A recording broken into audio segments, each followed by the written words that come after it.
Doesn't look too bad. It looks like a bear. Did you see my camping backpack, Dad? What are you guys doing? Camping outside. What's the temperature? 29 degrees. Okay. I wanted to show the kids how to tan hides. We had a couple ideas. The prevailing thought was that we could make the caribou hides into sleeping pads. And if we could get the hides to dry in a perfectly flat manner, then we could probably do some pretty cool homemade bear rugs. So this is how we did it. Last time I tanned with Alum, I didn't have a accurate ratio. I think I just kind of wung it. So this time we're gonna try to do something that we can replicate again, and we'll see how it works. So this is 4 gallons of water, and the recipe I'm using is quite a bit different than the one I used last time I did this. Last time I was working out of a book by Kent Klein, and he doesn't actually give a ratio of water to chemical.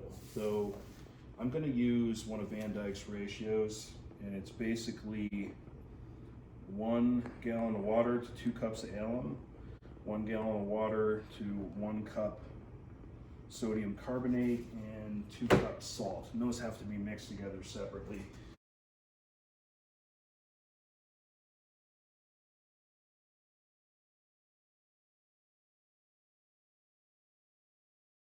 So the first one we're going to mix up is the alum. So by doing 4 gallons of water, we need 8 cups of alum. 4 gallons gives us enough room that you can mix it around without making a mess. Go ahead and mix it.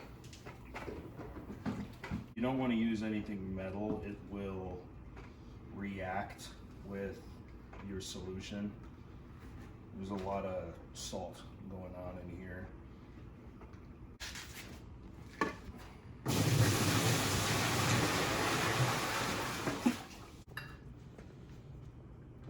Okay, so we're going to put 4 cups of the sodium carbonate in there, and this is 4 cups.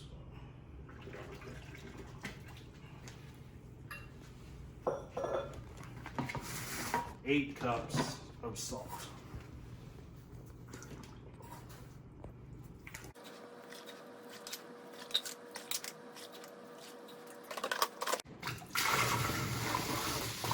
There is a bit of a reaction.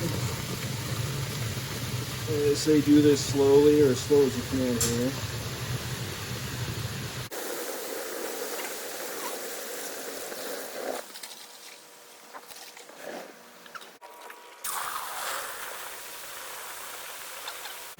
We have done this twice, so 16 gallons. 16 gallons, I guess, is about all you can put in a trash container. We got 16 gallons in here, and we have 4 caribou hides and 3 bear hides. I was hoping I could do more than 1 caribou hide at a time, but because the hair floats so much, 1 caribou hide per 16 gallons of fluid was about right. We could do 2 or 3 bears just because those hides would sink, but your ratios are going to differ depending on what kind of hide you're putting in and how big it is.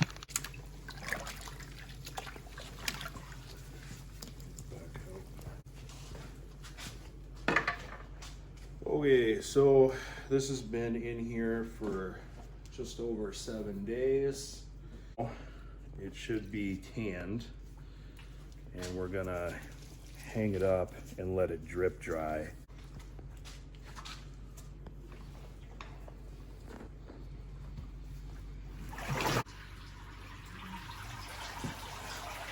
dripped it dry. I've got Downy Infusions Calm. We're gonna have lavender scented Caribou. Oh, we're gonna wash it, rinse it, dry it again, and then we'll put it on the board into whatever the final position will be.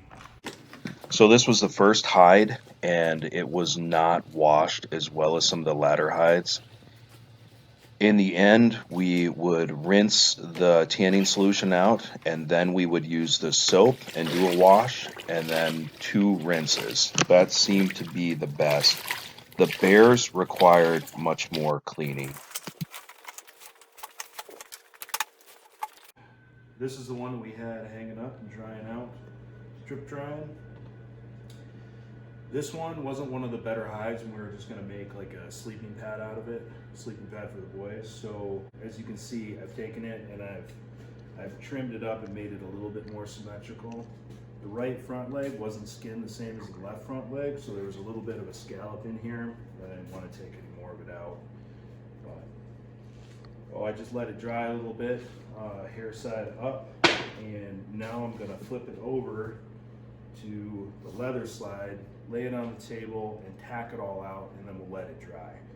Normally if the last step of tanning would be breaking the hide, so you can see over here there's some scraps of hide that I have. So this came off of that, mostly the legs. If you wanted this leather to be soft and supple, during the drying process, you would take this on the hide side and pull it and stretch it in every direction. So then some people will take something like a stake or beam, a piece of pipe, and you can take it and you can rub it on the edge. And that process is called breaking the hide. And if you break the hide and when it dries out, sandpaper this a little bit, it look just like any leather you would buy from the store. I'll show you later in the video how I achieved this, but I'm just going to show you a little bear that we actually broke, so you can see what it'll look like if you do it. All right, so here is a piece of early spring bear hide, and it's really fluffy. We're going to make like a pillow out of this, but this hide has been broken, and the technique that I use you'll see in just a second, but you can see the back side of this is just nice, soft, flexible leather. This is a broken hide.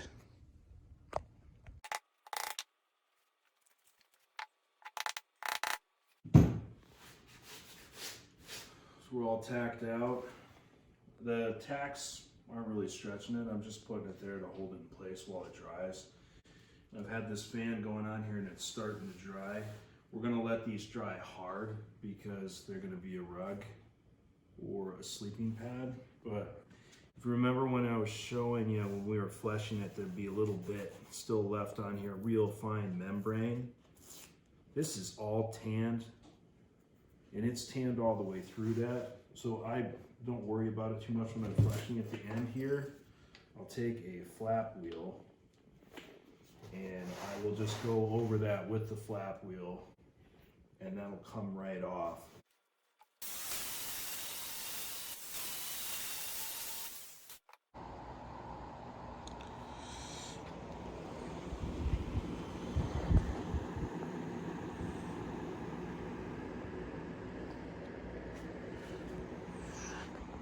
Three times as many nails, and when I tacked it to the board this time, I left quite a bit of space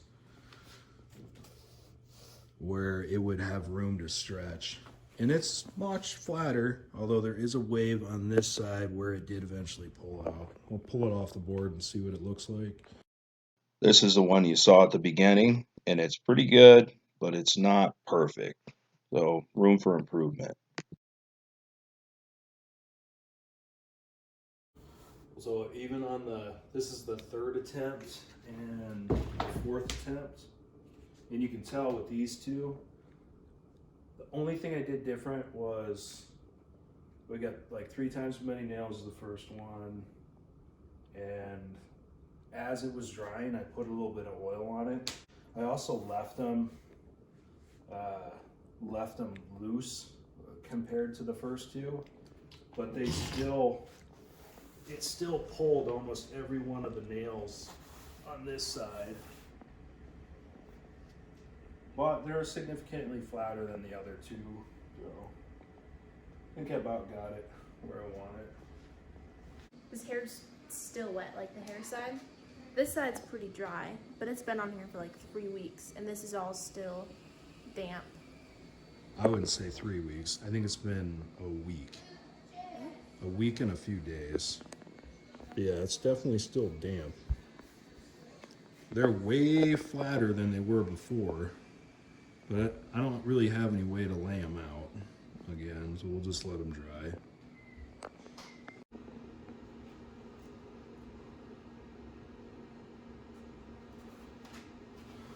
Oh, we got a couple of the bear hides that we had put up, and this one had a little bit of the slippage on the nose. And the hair slipped, and it's slipping a little bit by the tail. It was kind of a later bear, so anyway, I'm gonna try to make a little rug out of this one, like an actual rug. And then that one over there, we're gonna turn into a like a homemade DIY bear mount. So see how it goes.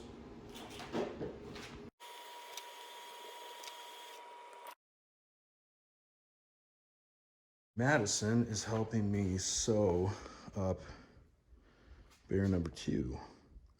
So we just kind of laid it out in its natural position, and we trimmed it a little bit and folded it over where it would naturally want to fold on the animal.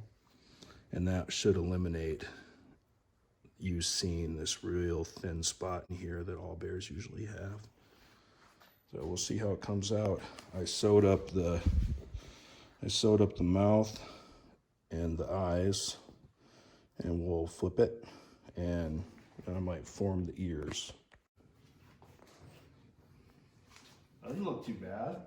It looks like a bear. So we still have the thin spot, you know, like where they always have that thin spot in there, but I think we're gonna let it kind of like partially dry with a little bit of stuffing in the head, and then at some point we're gonna have to tack it out.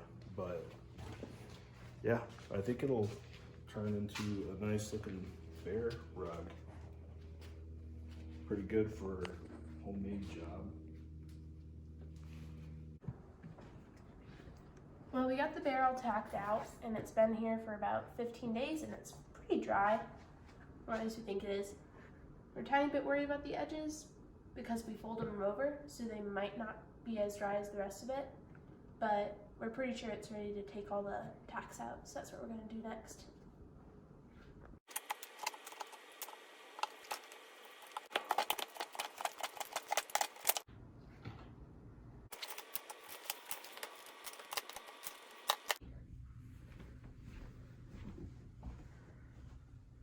There you go. The perfect addition to any home.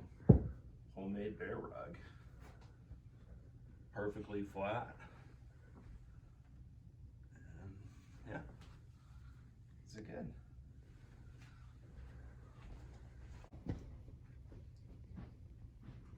Looks good. Very professional. Like you didn't just do it in the garage. Where are you gonna put it? I'm gonna put it in the bathroom. On the toilet seat? No, that's what your bear's for. Maybe there's room for it out here. I don't know, it's pretty filled up out here.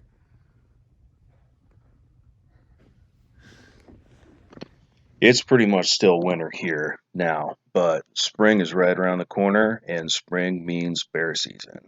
And we primarily hunt bears for meat, so I'm super excited. Last year was a blast, but there's definitely some safety concerns.